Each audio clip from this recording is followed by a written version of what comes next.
नमस्कार, हरियाणा न्यूज देख रहे हैं आप और मैं हूं आपके साथ हितेंद्र। चलिए सीधे रुक कर लेते हैं हरियाणा फटाफट की ओर। केंद्रीय गृह मंत्री अमित शाह आज हरियाणा के दौरे पर आएंगे और अमित शाह यहां मधुबन में होने वाले हरियाणा पुलिस के कार्यक्रम में शिरकत करेंगे और इसके अलावा बीजेपी कार्यकर्ताओं को भी संबोधित करेंगे।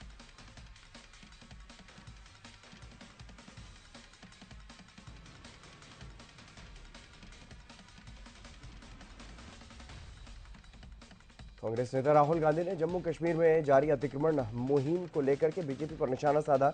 उन्होंने कहा कि भाजपा कश्मीर के युवाओं को रोजगार की जगह बुलडोजर दे रही है। इस पर अब हरियाणा के गृह मंत्री अनिल विज ने पलटवार की।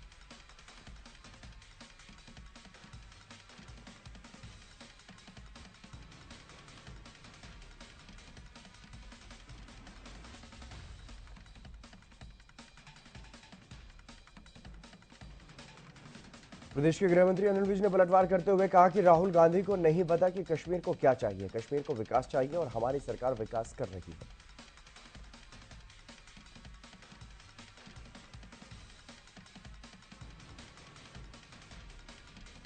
चंडीगढ़ में आज हरियाणा कांग्रेस विधायक दल की एक अहम बैठक होगी। यह बैठक नेता प्रतिपक्ष भूपेंद्र सिंह हुड्डा की अध्यक्षता में होगी। बैठक में कांग्रेस के विधानसभा के बजट सत्र पर रणनीति बनाने की संभावना।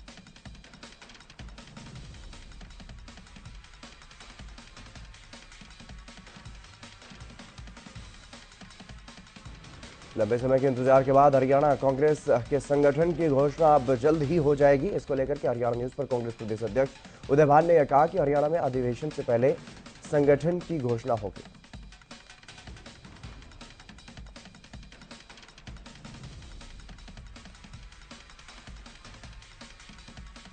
बीजेपी के दिग्गज नेता और पूर्व केंद्रीय मंत्री वीरेंद्र सिंह ने 2024 के चुनाव से पहले बीजेपी को बड़ा झटका देने के संकेत दिए हैं। वीरेंद्र सिंह ने यह कहा कि भले ही बीजेपी सबसे बड़ी पार्टी हो, पर टिकट दिग्गजों को छोड़ सिर्फ अपनों को दी तो फिर गड़बड़ होगी।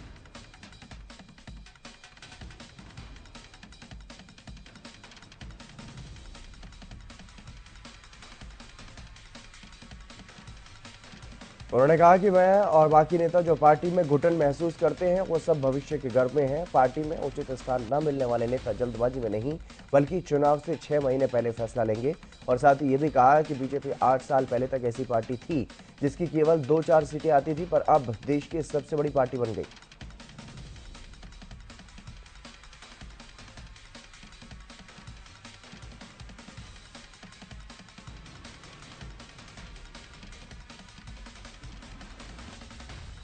वीरेंद्र सिंह ने हरियाणा के पूर्व सीएम भूपेंद्र सिंह हुड्डा को भी नसीहत दी। उन्होंने कहा कि कांग्रेस में हुड्डा को फ्री हैंड कर दिया गया है, लेकिन हुड्डा को अब केवल अपने अंदर देखने की बजाय ये भी देखना चाहिए कि उनके बाहर भी कांग्रेस है।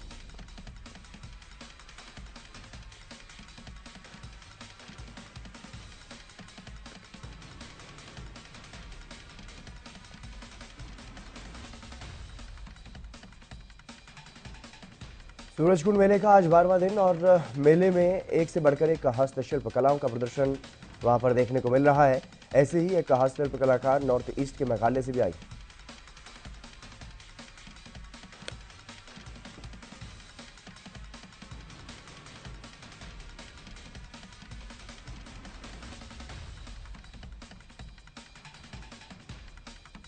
ये कलाकार उन वस्तुओं का इस्तेमाल करती हैं जिन्हें लोग कभी इस्तेमाल नहीं करते, जैसे कि भुट्टे के छिलके, सॉफ्टवुड और फेंक देने वाली वस्तुओं को सुंदर फूल और पौधे उनके बनाए जाते हैं, जिसे देखकर के हर कोई मंत्रमुग्ध हो जाता है।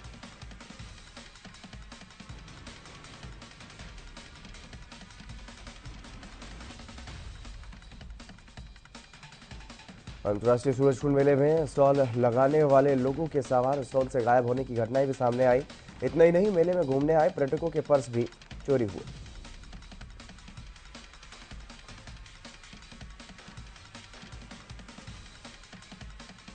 मेले में अब तक ऐसे लगभग 1 दर्जन मामले सामने आ चुके हैं और बीते दिन भी एक विदेशी स्टॉल की दुकान से 3 सिल्वर कलर के बॉक्स गायब हुए, जिनकी कीमत करीब 7,000 रुपए के आसपास बताई गई।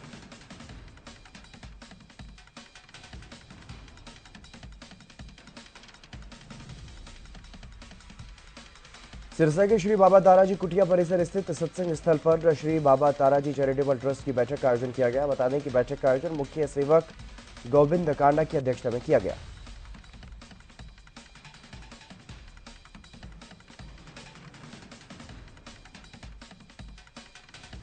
बैठक में नगर की विभिन्न धार्मिक संस्थाओं के पदाधिकारी भी शामिल हुए और वहीं बैठक में महाशिवरात्रि की तैयारियों को अंतिम रूप दिया गया। साथ ही सेवादारों को उनकी ड्यूटी भी सौंपी गई और हर कमेटी के पदाधिकारियों को दिशा निर्देश जारी किए गए।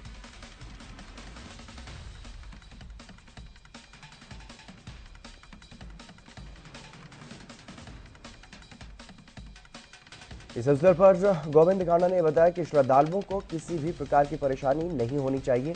साथ ही उन्होंने ये भी कहा कि सेवा ही है सबसे बड़ा धर्म।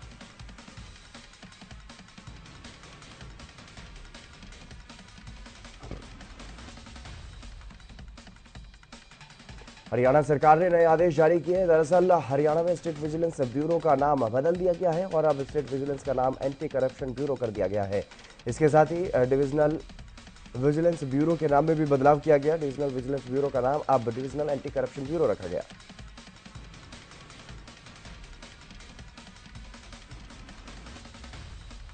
तो 75 लाख सूर्य नमस्कार अभियान का समापन समारोह 14 फरवरी को भगत फूल सिंह महिला विश्वविद्यालय खानपुर में आयोजित किया जाएगा, जिसमें मुख्य अतिथि के रूप में हरियाणा के कृषि मंत्री जेपी दलाल हिस्सा लेंगे।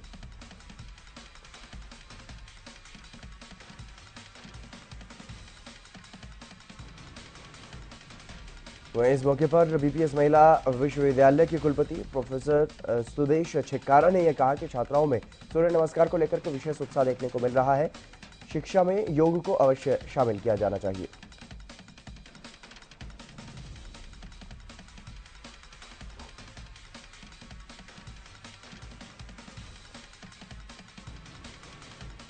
गोहाना में ई टेंडरिंग और राइट टू रिकॉल के विरोध में सरपंचों का धरना लगातार जारी है। सरपंचों के धरने का आज 40वां दिन।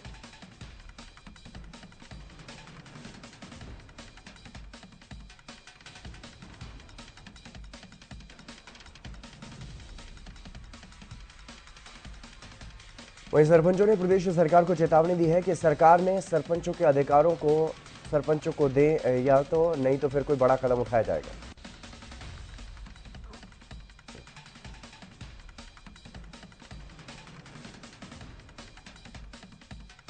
बारड़ा में बसों की कमी के चलते छात्राएं सड़कों पर उतर गई और छात्राओं ने हिसार महेंद्रगढ़ रोड के बीच बैठकर के जाम लगाया, जिसके चलते करीबन 30 मिनट तक यातायात व्यवस्था बाधित रही।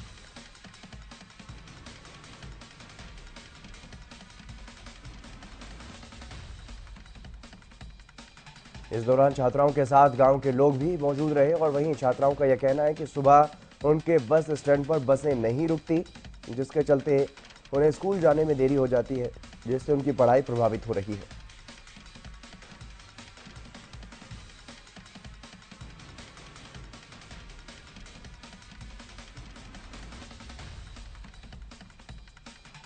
वहीं बारड़ा के थाना प्रभारी कप्तान सिंह ने मौके पर पहुंचकर के छात्राओं को बसों के ठहराव का आश्वासन दिया और साथ ही कहा कि आगे से ऐसा नहीं होगा।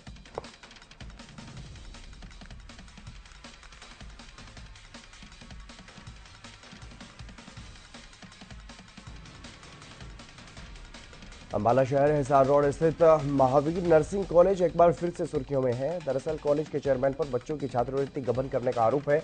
मेडिकल एजुकेशन रिसर्च हरियाणा के डायरेक्टर ने अंबाला के सदर थाने में के झा और अन्य के खिलाफ जालसाजी SC/ST एक्ट समेत कई धाराओं के तहत मामला दर्ज करवाया।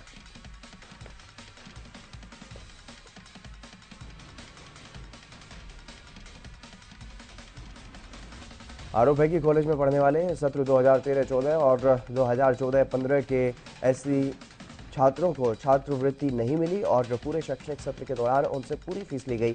वहीं डीएसपी जोगिंदर शर्मा ने बताया कि अभी तक लगभग 1.36 यानी कि 1,36,00,000 रुपए का गबन किया गया है और बाकी इन्वेस्टिगेशन में यह क्लियर हो पाएगा कि कितना अमाउंट था और आगे की कार्रवाई जारी है।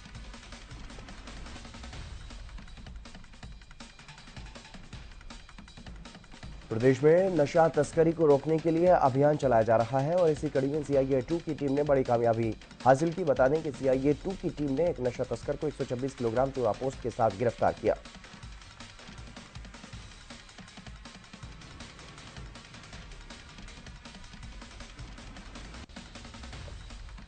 वहीं मामले में एसपी ने बताया कि पुलिस टीम को 12 फरवरी को एक गुप्त सूचना मिली थी, जिस पर अंबाला की CIA पुलिस दल ने कार्रवाई करते हुए आरोपी को गिरफ्तार कर लिया।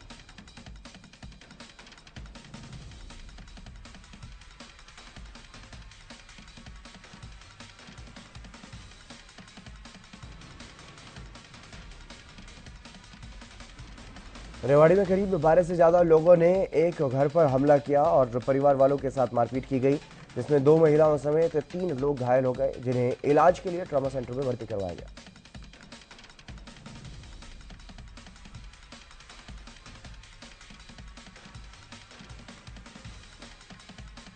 बताया जा रहा है कि प्लाट को लेकर के 2 पक्षों के बीच झगड़ा था और उसी के चलते ये मारपीट की गई और साथ ही घायलों ने पुलिस पर कार्रवाई न करने का आरोप भी लगाया।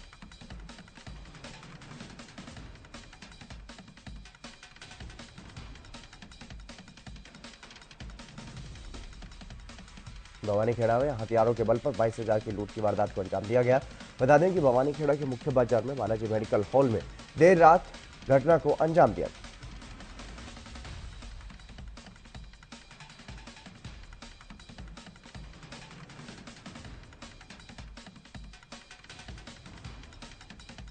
घटना को 3 हथियारबंद बदमाशों ने अंजाम दिया और बता दें कि ये पूरी वारदात सीसीटीवी में कैद हो गई है और इसकी सहायता से पुलिस अब मामले की जांच में जुट गई।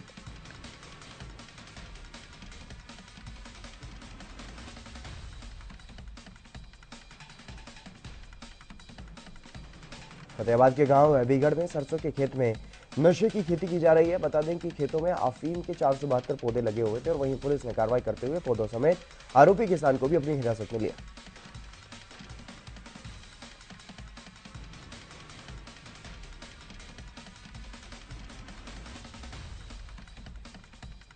बहादुरगढ़ में एसएस बिल्डर्स के आरएमसी प्लांट पर प्रदूषण नियंत्रण विभाग और सीएम फ्लाइंग सीआईडी की साझी रेड देखने को मिली और इस दौरान आरएमसी प्लांट के पास ना तो सीएलयू और ना ही प्रदूषण नियंत्रण विभाग की एनओसी पाई गई।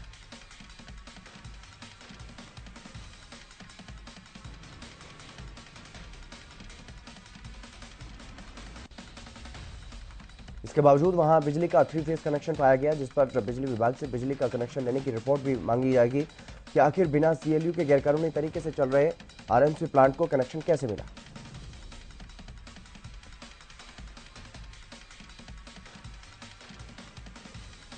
हालांकि प्रदूषण नियंत्रण विभाग बिना एनओसी के चल रहे आरएमसी प्लांट को नोटिस दे चुका है, लेकिन उसके बाद भी नियमों के तहत एनओसी नहीं ली गई थी।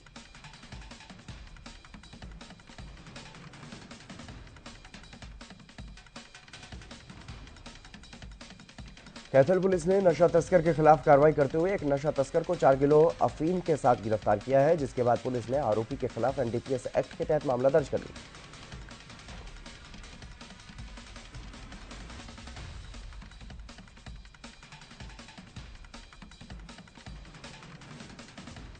फरीदाबाद में लूट के आरोप में पुलिस ने 2 युवकों को गिरफ्तार किया है। बता दें कि युवकों ने एक घर में महिला को अकेला पाकर के नकदी और जेवरात की लूट की वारदात को अंजाम दिया था।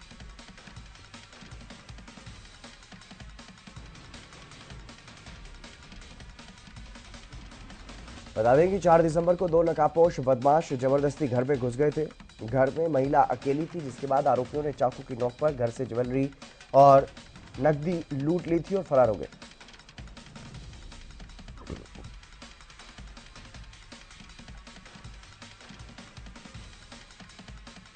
इससे पहले आरोपियों ने अलग अलग दिनों में रैकी की, जिससे उन्हें इस बात का अंदाजा हो गया कि घर में रहने वाले व्यक्ति किस समय घर से निकलते।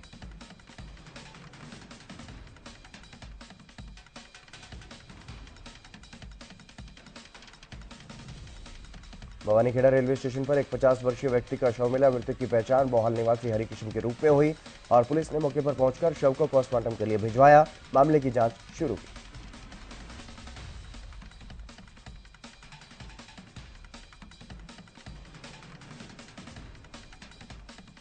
करनाल में निगम की गौशाला में हुई 45 गायों की मौत के मामले में बड़ा खुलासा हुआ है। इस घटना में 5 लोग आरोपी हैं और बता दें कि आरोपियों ने गुड़ में सल्फास मिलाकर के गायों की हत्या की थी।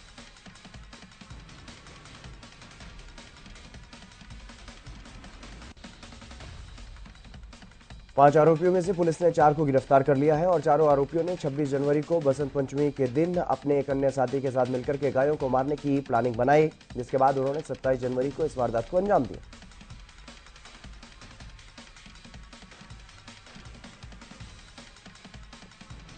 करनाल में स्थित नीलोखेड़ी में छतरी चौक के पास एक मकान में आग लग गई और बताया जा रहा है कि मकान में आग बिजली शॉर्ट सर्किट के चलते लगी।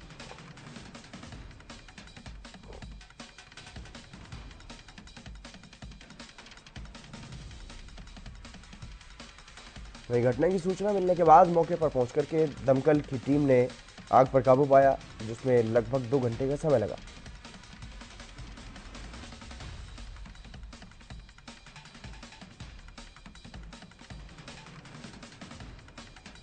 बता दें, मकान में पीवीसी लगी होने की वजह से आग इतनी भयावह थी कि मकान से धुएं का गुबार निकल रहा था। हालांकि गनीमत रही कि इस मकान में कोई नहीं था।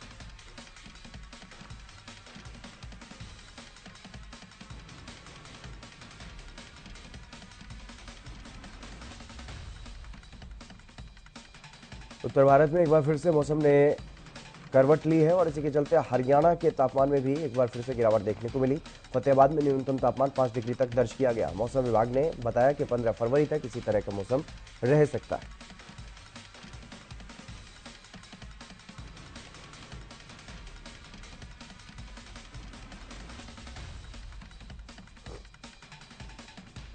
तिगांव विधानसभा क्षेत्र को बल्लभगढ़ शहर से जोड़ने वाले मुख्य मार्ग की हालत काफी खराब है। सड़क में पूरी तरह से गड्ढे हो चुके हैं, जिसके चलते आए दिन वाहन वहां पर खराब हो जाते हैं और वहीं सड़क की इसी बहाली के चलते लोगों को भी काफी परेशानी का सामना करना पड़ रहा है।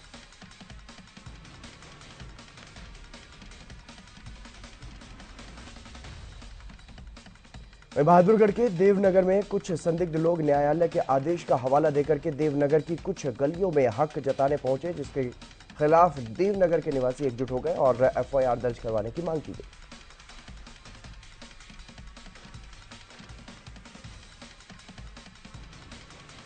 वार्ड नंबर 26 के पार्षद बलराम दलाल और मिंटू पहलवान ने बताया कि पिछले 2-3 दिन से कुछ संदिग्ध व्यक्ति बहादुरगढ़ की आईटीआई के सामने स्थित देवनगर की गलियों में अपनी जमीन होने की बात कहकर के लोगों को डरा धमका रहे हैं।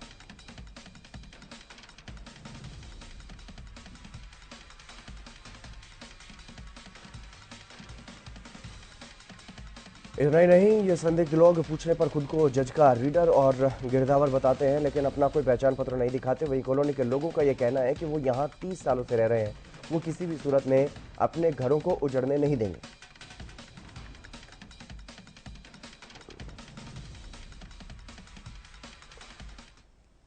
चलिए, हरियाणा फटाफट में बस इतना ही। नमस्कार।